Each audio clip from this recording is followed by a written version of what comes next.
advertências e prestar algumas informações sobre o Poder Judiciário para a população, porque invariavelmente nós somos tidos como se nós fôssemos marajás, não é? É preciso que a população, todos nós tenhamos noção da importância do judiciário, não da pessoa física do juiz, mas daquilo que o Poder Judiciário representa num Estado democrático de direito.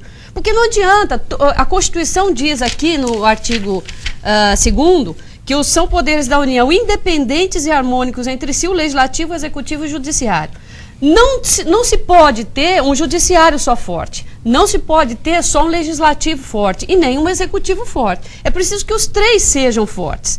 E nós precisamos tomar cuidado, porque na medida em que nós começamos a atacar o judiciário, e como invariavelmente nós vemos isso, nós estamos nos atacando, né? Porque não é o juiz que está sendo atacado, são os direitos das pessoas que correm risco, porque a partir do momento que o Poder Judiciário é enfraquecido, são os nossos direitos, porque eu também preciso do judiciário como cidadão, o Ricardo, o senhor, o promotor, o presidente da República deveria ter obediência à lei, não é? Infelizmente, às vezes, ele não presta um relevante serviço nesse sentido, porque ele debocha da lei, como se ele estivesse assim. Ele só está acima da lei quando nós estivermos num Estado totalitário. Não é isso que acontece no Brasil. Então, é preciso se tomar cuidado com esse tipo de postura.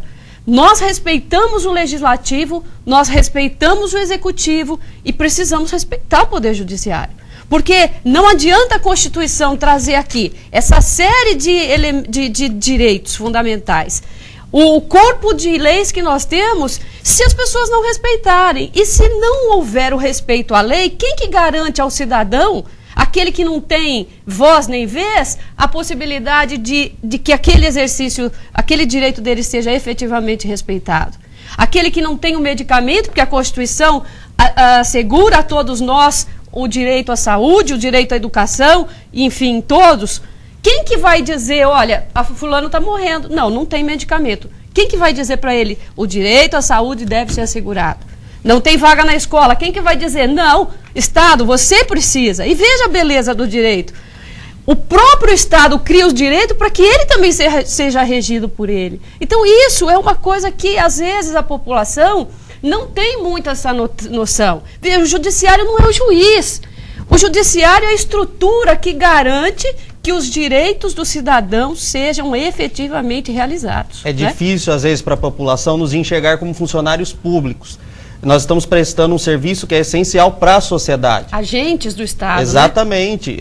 Nós prestamos esse serviço e a população precisa desse serviço. E é importante que a população entenda que o juiz não faz a lei. Exatamente. Ele julga, né? Quem faz a lei é o Poder Legislativo, né? Entendeu? E às vezes tá aí a lei da ficha limpa aí, todo mundo já está conseguindo sair candidato, mas que barbaridade, não. O problema, professor Duda, em relação a isso, essa questão da ficha limpa e essa questão, eu acredito que nós precisemos ter algumas coisas. Só que se nós tivéssemos uma educação forte, nós não precisamos dizer uma lei, claro, dizer que o fulano de tal não vai. Nós fazemos essa eleição, não é?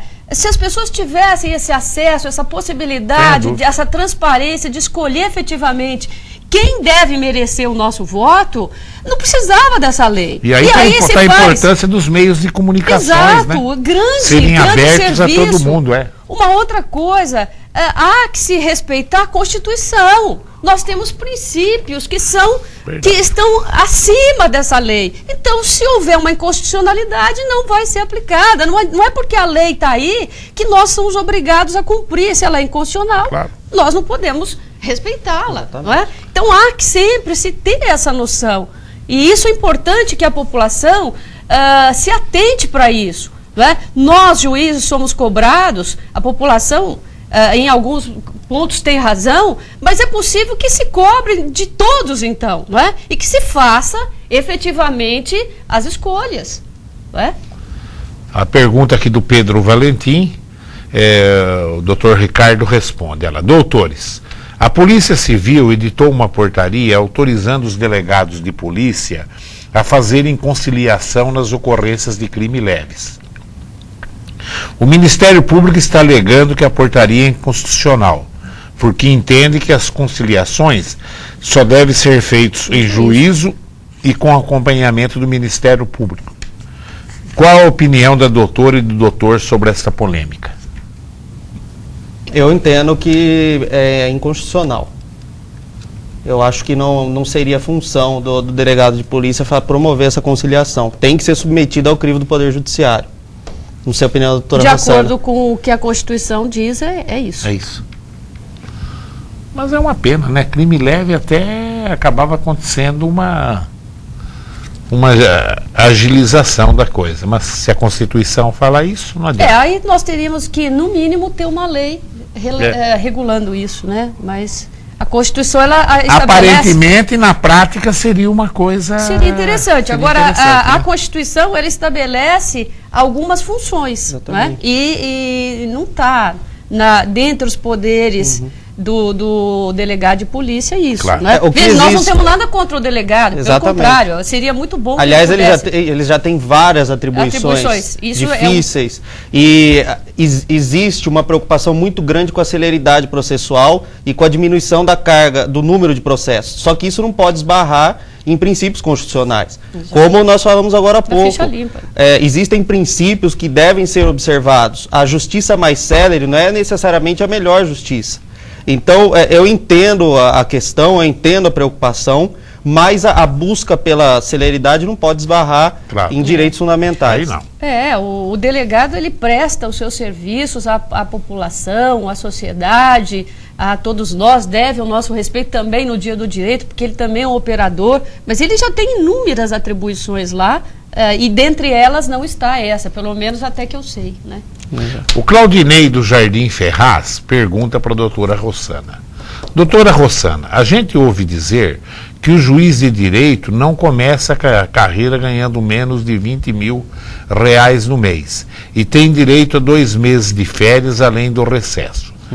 Recentemente vi na televisão que um juiz acusado de vender liminar teve direito a uma aposentadoria de R$25 mil por mês. A senhora acha justo e correto em um país decente? Deixa eu só responder a questão em relação às férias. Neste último ano de magistratura, eu consegui tirar no máximo 10 dias de férias. E desses 10 dias, parte desses dias eu usei para colocar em ordem os processos que eu tinha para julgar. Então, existe realmente, por hora, esse direito aos 60 dias de férias. Só que usufruir esses 60 dias de férias é uma questão totalmente diferente, que dificilmente ocorre na prática. E uma outra coisa, não são 60 dias e mais o recesso. Na verdade, nesses 60 dias estariam 30 dias de recesso e os 30 dias de férias, né? O professor público, ele tem 30 dias de férias e 60 de recesso. Então. Dezembro e janeiro é recesso. Agora, é importante também que a gente... Então, vou ser objetivo aqui. São 60 dias. 30 dias seriam de recesso e 30 dias de férias. Efetivamente, hoje, que nós temos o CNJ dizendo não pode indenizar férias e o Tribunal de Justiça fala não pode tirar férias porque não tem quem fica. Então, nós perguntamos, e aí, como é que nós ficamos? Nós vamos... o Estado, então, vai ter enriquecimento ilícito, porque nós não podemos tirar férias e não podemos receber.